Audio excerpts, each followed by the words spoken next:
Les LR sont sur le point de disparaître. Bienvenue à tous dans cette vidéo et je vais donc vous expliquer les raisons pour lesquelles je peux l'affirmer. Tout d'abord, constatons un fait.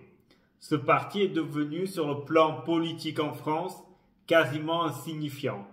C'est-à-dire que lors des dernières présidentielles, ils ont fait moins de 5%. Valérie Pécresse a fait 4,75 si je ne me trompe pas. Et dans les sondages pour les européennes, le parti est à moins de 5% des voix exprimées. Bon, allons donc aux raisons pour lesquelles cela est arrivé. Alors qu'il faut savoir, les Républicains ont quand même dirigé le pays en gros de 95 à 2012, avec un petit intérim ou de cohabitation entre Chirac et Jospin entre 97 et 2002. Bon, alors que c'était le plus grand parti de France, aujourd'hui, il est réduit quasiment à rien. Et voici la principale raison. En fait, ils ont pris en étau entre Renaissance, anciennement En Marche, le parti de Macron, et le Rassemblement National. Parce qu'en fait, dans l'opinion publique, si vous voulez, vu aux différentes décisions qu'ils ont prises, dans l'opinion publique, ils sont perçus comme les alliés de Macron. C'est-à-dire que, vu en plus l'état du Parlement, c'est-à-dire qui est divisé où la Macronie a en fait une majorité relative, eh bien c'est un peu les LR qui les maintiennent au gouvernement en ne votant pas quoi? Eh bien en ne votant pas les motions de censure. Bon, si on se demande pourquoi ne votent-ils pas les motions de censure, en fait ce n'est pas tant parce qu'ils veulent être alliés de Macron, c'est par intérêt personnel. Pourquoi? Si vous votez une motion de censure, eh bien, vous pouvez, si la majorité avec les votes des LR, elle aurait, ben, vous ferez tomber le gouvernement. C'est-à-dire que le gouvernement Macron tomberait. Et donc, il y aurait des élections. Donc, chaque député remettrait son poste en jeu. Or, être député, c'est très bien rémunéré. Vous avez un salaire de 7 000 € net par mois.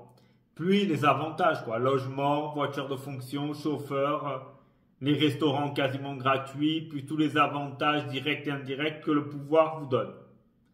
Donc ça vous donne en fait, il gagne l'équivalent salaire net, si vous prenez le salaire et les avantages, c'est autour de 10 000 € par mois. Comme vous pouvez le constater, la soupe est bonne, voire très bonne. Donc, eh bien, ils ne votent pas les motions de censure car ils ont peur de perdre leur place et donc de perdre leurs gros avantages et salaires. Donc voilà. Et en fait, ce qui arrive, c'est qu'ils ont pris un peu en étau entre les deux. Et comme ils s'allient souvent à Macron en fait pour des intérêts personnels, pas tant par conviction, mais dans l'opinion publique, ils finissent par être perçus comme la même chose que Macron. Donc, d'être une pâle copie de Macron. Donc évidemment, quand vous avez le choix pour voter entre l'original et la copie, évidemment, vous voterez pour qui? Eh bien, pour l'original. Donc la copie, donc les LR, perdent des voix. Et ensuite, ceux qui sont opposés à Macron, eh bien, et qui sont de droite, eh bien, se disent les LR ne font pas leur fonction de contre-pouvoir et donc ne tirent pas dans notre sens. Eh bien, celui qui représente la vraie alternative à droite devient les RN. Ce qui d'un coup ponctionne encore des votes des LR.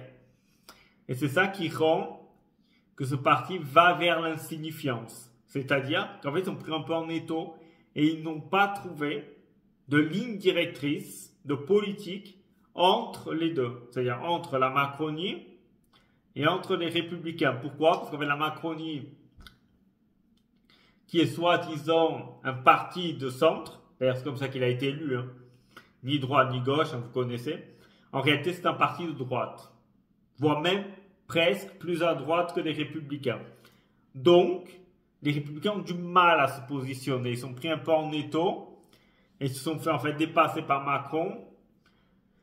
Selon moi, c'est un avis personnel, l'une des façons qu'ils auraient de renaître, c'est un peu de s'opposer à Macron et d'essayer de ponctionner des votes à Macron. Mais par le système que je vous ai expliqué, de la peur de perdre leur poste, fait qu'ils deviennent les alliés de facto d'Emmanuel Macron et donc bien qu'il perde des voix comme les résultats électoraux le démontrent. À cela s'ajoute, en aggravante, le fait que vous avez beaucoup de cadres du parti qui l'ont quitté. C'est-à-dire la majorité, beaucoup ils sont allés vers En Marche, maintenant Renaissance. Pourquoi? Évidemment, comme ils incarnent ce qu'eux veulent, eh bien ils y vont. Et vous avez certains qui sont plus à droite qui vont au RN, car ils disent la LR ne me représente plus, représente le Macronistan. Eh bien, allons vers le Rassemblement national qui nous représente mieux. Voilà. Donc vous avez ça. Ensuite, vous avez un parti qui est divisé. C'est-à-dire vous avez plusieurs lignes directrices au sein du parti. Et c'est compliqué de diriger un parti quand vous avez plusieurs courants qui sont représentés à la tête de ce parti. C'est-à-dire que Ciotti, lorsqu'il est élu, et qu'il doit choisir un président de groupe à l'Assemblée, il aurait dû choisir quelqu'un qui pense comme lui. Mais comme il avait peur d'être assimilé à l'extrême droite, eh bien il a choisi quelqu'un qui est plutôt centriste. Donc évidemment qui va donner des indications au groupe au sein de l'Assemblée pour voter en symbiose, en harmonie avec Emmanuel Macron. Donc qui contribue à amplifier le phénomène que je vous ai précédemment expliqué. Et ensuite, c'est parfois aller trouver les différences entre le programme de Macron et le programme des LR. Vous en avez quasiment pas. D'ailleurs, c'était pour ça que Valérie Pécresse était surnommée par certains, même par des médias, Valérie Pécron, qui est en fait une contraction de Pécresse et Macron. Voilà. Pourquoi? Parce qu'elle était vue comme exactement la pâle copie de Macron. Donc c'est pour ça que les gens ont voté Macron et n'ont pas voté Pécresse. Et là, pour le cas des Européens, vous avez le même phénomène avec Xavier Bellamy, qui est associé plutôt à un pro-macroniste. En plus, il va dans les médias dire « Oui, les traités de libre-échange, c'est pas bien. Défendons nos agriculteurs.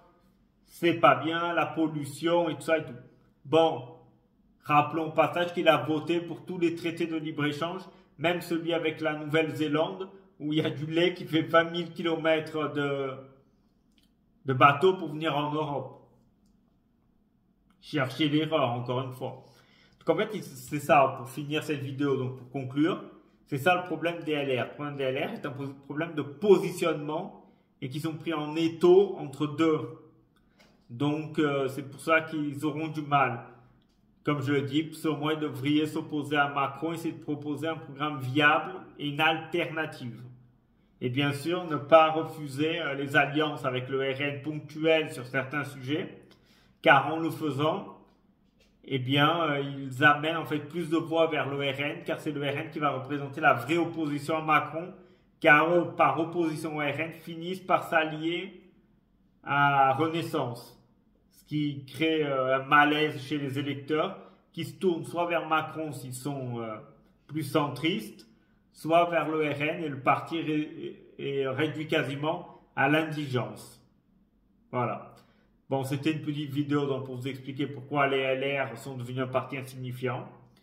Merci à tous d'avoir assisté à cette vidéo jusqu'à là et je vous dis à une prochaine.